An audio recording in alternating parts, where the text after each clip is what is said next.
World feels hard to my little 2.5-year-old son when he can't find his transformer toy that I can see sitting right over there on the windowsill. And he's crying and crying, I can't find my Galvatron or whatever he calls it.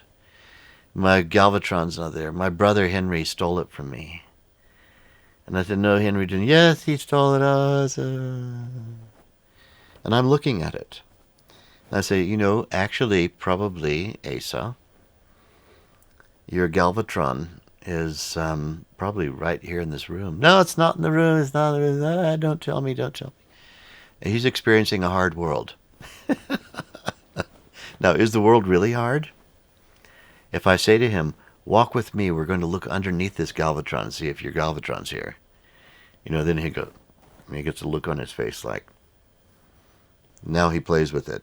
But in that consciousness state, the contentment with having found the Galvatron is going to last maybe 1 minute before there's yet another problem.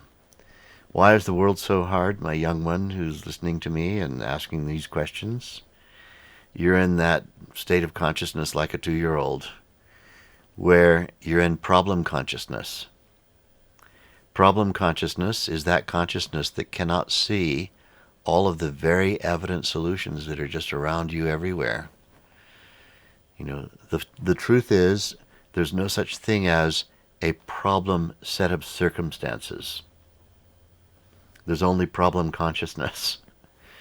A problem consciousness state can't see that there's no problem. It can't see it. And all it can see is obstacles at every step. So when we're experiencing this hard world, what we're really experiencing is our own consciousness state. We need to come out of the consciousness state where the world is so hard and get into the consciousness state where the world is filled with opportunities.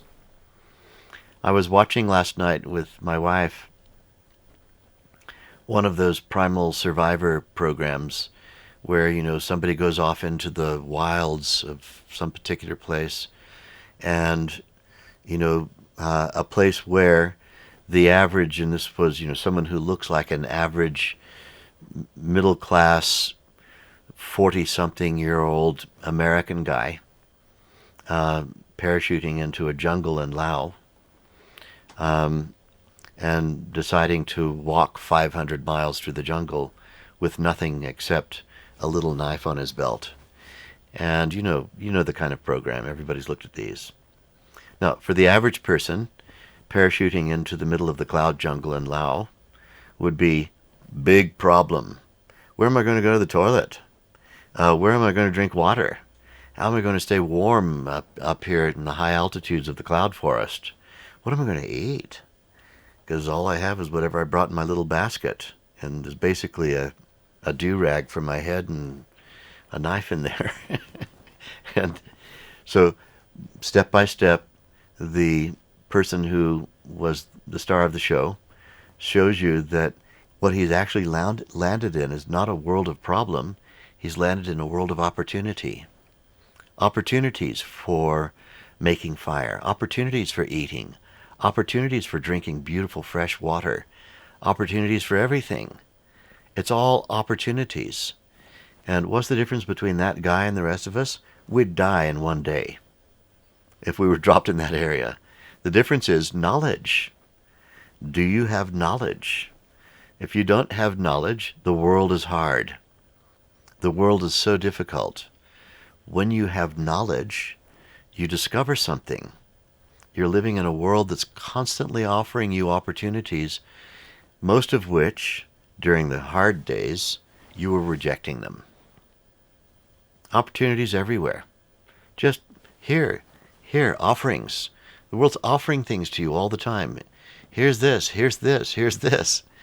But, no, I can't be comfortable because I don't have my porcelain flushing toilet. Or I don't have my special cup with mama written on it, out of which I can drink my triple espresso, because I'm in the cloud forest of Laos. So we need to realize that problem is a consciousness state. It's a failure to recognize a world that's doing nothing but offering you bliss at every quarter. This is all the world's doing. It's just offering you yet another possible experience of bliss. Are you able to reach out and actually accept it? Do you possess the creativity, the innovation, the inventiveness? Do you possess the stability, the maintenance quality? Do you possess the ability to let go of obsolete notions, to let go of obsolete restrictions? If you don't possess these abilities, then I'll acknowledge the world that you live in is just going to get harder and harder, probably with every passing day, and you'll need to retreat into your comfort zones and end up becoming an old miserly person. Don't do that. Awaken your full potential, awaken your capability, and realize where you actually are and what you actually are. You are the field of all possibilities, and the world that's surrounding you, just like you, is a field of all possibilities. Better start using it.